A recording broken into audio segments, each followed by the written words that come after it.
This is the Late Round Podcast with your host, JJ Zacharisa.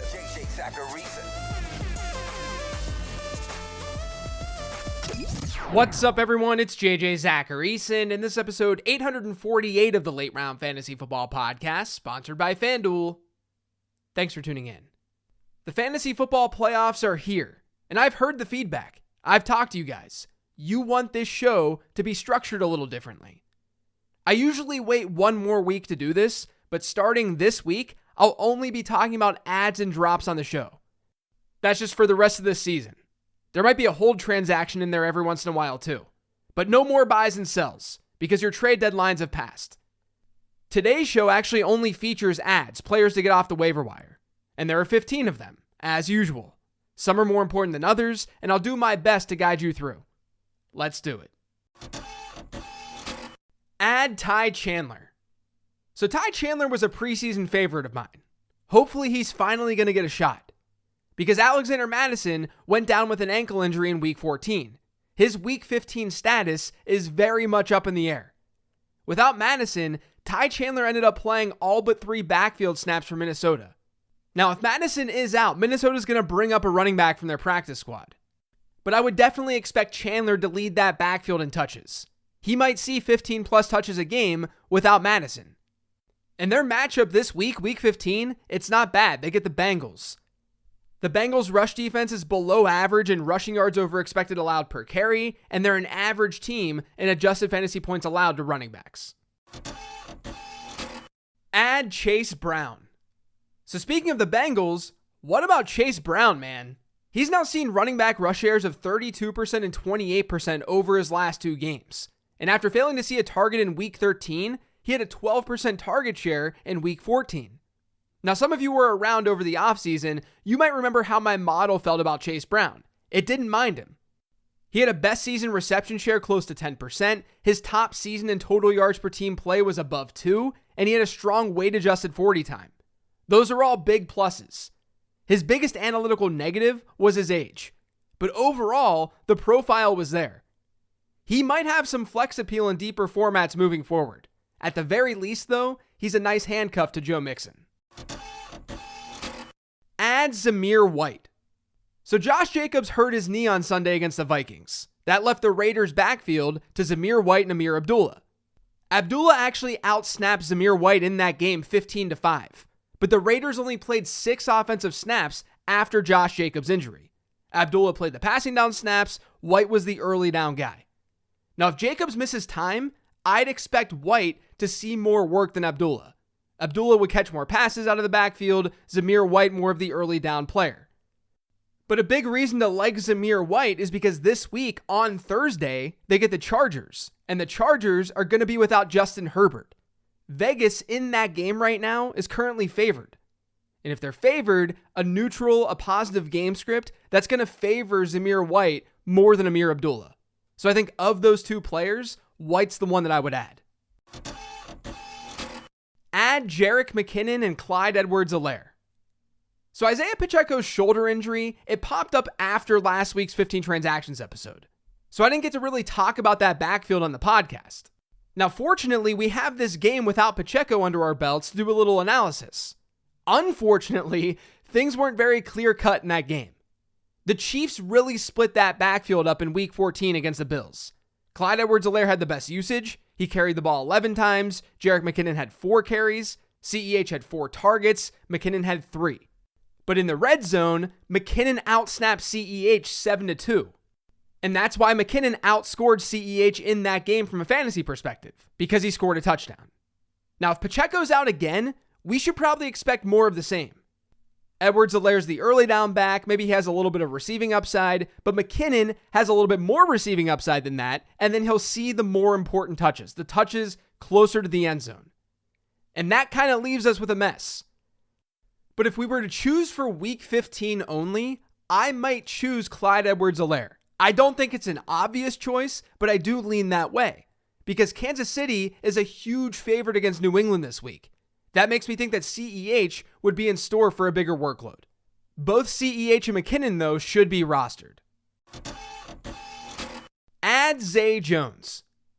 Without Christian Kirk in this Jags offense, the player who benefits most, it's Parker Washington. He's now a borderline starter. He's playing the slot for this offense.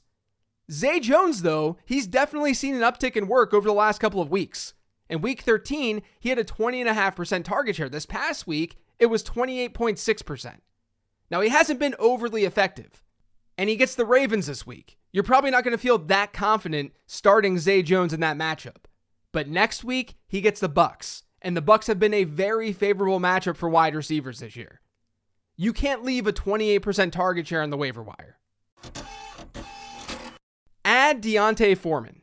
So we have a three-headed backfield in Chicago. You have Deontay Foreman, Roschon Johnson, and Khalil Herbert. But after last week, Foreman looks like the 1A. During his return in week 14, he led the Bears' backfield with a 56% snap share. He saw the most carries out of any running back in that backfield. And he even saw by far the best route participation. We don't always see that with Deontay Foreman.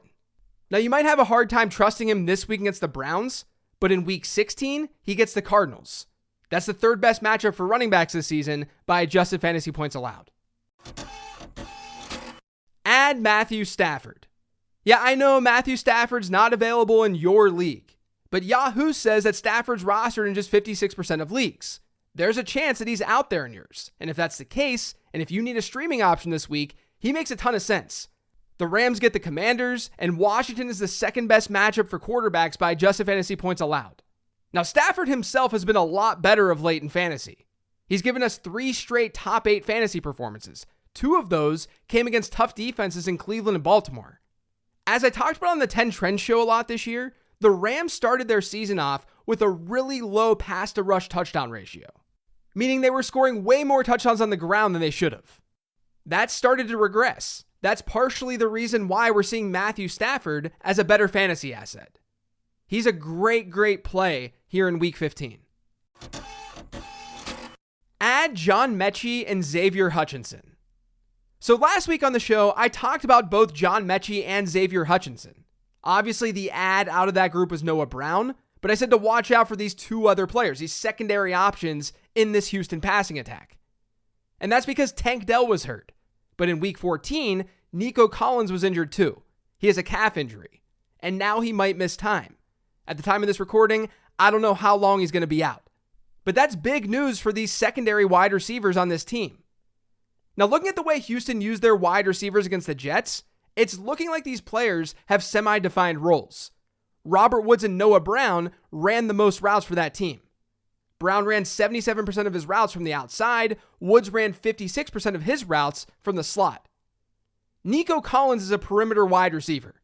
And Xavier Hutchinson, who ran 8 more routes than John Mechie in that game against New York, he played the majority of his snaps from the outside. Mechie had some outside work, but he moved into the slot more than Xavier Hutchinson did. So what does this all mean? Well, when Houston runs 11 personnel, when they have 3 wide receivers out on the field, assuming Nico Collins is out, it's mostly going to be Noah Brown, Robert Woods, and then some combination of Hutchinson and Mechie. There's going to be a rotation though, and that makes this even more frustrating for fantasy football. These guys are not going to have 95% route participation. But I do think that Hutchinson has the upper hand over Mechie because he ran more routes in week 14. They used him more on the perimeter. He's more of the one-to-one replacement for Nico Collins. But I do think that both of those wide receivers are decent adds in deeper formats. And then obviously Noah Brown, who's running a lot of routes, Robert Woods too to some degree, those guys should be prioritized over Mechie and Hutchinson. Overall, this Houston passing attack all of a sudden got pretty messy. Add Odell Beckham. I've said this before on the podcast and I'll say it again. Odell Beckham is having a very underrated season. He hasn't been this fantasy football league winning player or anything. He's just been good on the field, at least when he's on the field. He leads Baltimore in yards per route run. And among wideouts with 200 or more routes this year across the entire league, OBJ is in the 86th percentile within that statistic. Beckham saw a jump in route participation from week 12, which is the last time that we saw Baltimore, to week 14. It rose by about 23 percentage points. And his target share, that moved up too. It went from 16.7% to 25%. With a pretty decent schedule from here on out, Beckham can definitely be helpful for your fantasy squad. Add Davis Allen. Now, I know that half of you have never even heard of Davis Allen before. That's totally fine. We're throwing darts here. The Rams are down to like their 17th tight end. After an injury to Hunter Long against Baltimore, Tyler Higbee was already out with a neck injury. Rookie Davis Allen had a 13% target share and he scored 15 PPR points. He ran a route on about 63% of Matthew Stafford's dropbacks. That's a pretty decent number at tight end. Now, maybe Tyler Higbee's back next week, but a lot of you are hurting at that position. In a plus matchup against the Commanders, you could do worse than throwing that dart at Davis Allen. Add Kenneth Gainwell. So Kenneth Gainwell is more than likely just a handcuff for you. He's seen running back rush shares of 22% in each of his last two, and that's giving him a few carries per game. And thanks to some negative game scripts, his route participation has been in the 43% range. That's not bad for a backup running back. But again, more than likely, you're not going to just start him. Not with DeAndre Swift healthy. But here's the thing. The Eagles get the Seahawks, Giants, and Cardinals during the fantasy playoffs. That's why I was calling DeAndre Swift a buy earlier this season. These 3 weeks are why you have DeAndre Swift. I know that he hasn't been that great, but chances are the Eagles aren't going to see negative game scripts in these matchups. They're not facing San Francisco and Dallas. But that's also why we should be prioritizing a handcuff like Kenneth Gainwell. Not only would he see an uptick if DeAndre Swift got hurt, but it's an uptick in these favorable matchups. So if Kenneth Gainwell's out there, you should add him. Add Jake Browning. So Browning has now had back-to-back QB1 performances. He scored 26.7 and 23.7 standard points over his last 2 games. Now, he's needed rushing touchdowns to get his totals that high, but even still, he's been on fire. He's been great. Now, to be fair, the Bengals faced the Jags and the Colts over those 2 games. Those are 2 top 10 advantageous matchups by adjusted points allowed to quarterbacks. Cincinnati's schedule is not as favorable moving forward. They get Minnesota, Pittsburgh, and Kansas City in the fantasy playoffs. But even still, Browning's playing well enough to overcome some tougher matchups. The quarterback landscape right now is pretty rough, so he's an obvious pickup to make. Add Gardner Minshew. Now look, I don't think that Gardner Minshew is going to be some league-winning quarterback for you. He scored more than 19 standard fantasy points just once this year. He just doesn't have this impossible stretch of games during the fantasy playoffs. He has matchups against the Steelers, the Falcons, and the Raiders. The Steelers and Raiders, they are below average matchups by adjusted fantasy points allowed. But we're not talking the Jets here. And Atlanta's been a top 10 opponent for quarterbacks. So at the very least, week 16, decent week for Gardner Minshew. Like I said, it's hard to imagine that Gardner Minshew is going to win you leagues, but he can at least be serviceable down the stretch. Add the Las Vegas Raiders defense. With Justin Herbert out this week, the Raiders actually have a pretty attractive fantasy football defense. FanDuel Sportsbook right now has the Chargers-Raiders game at just a 33.5 point over-under, and the Raiders are 3.5 point favorites.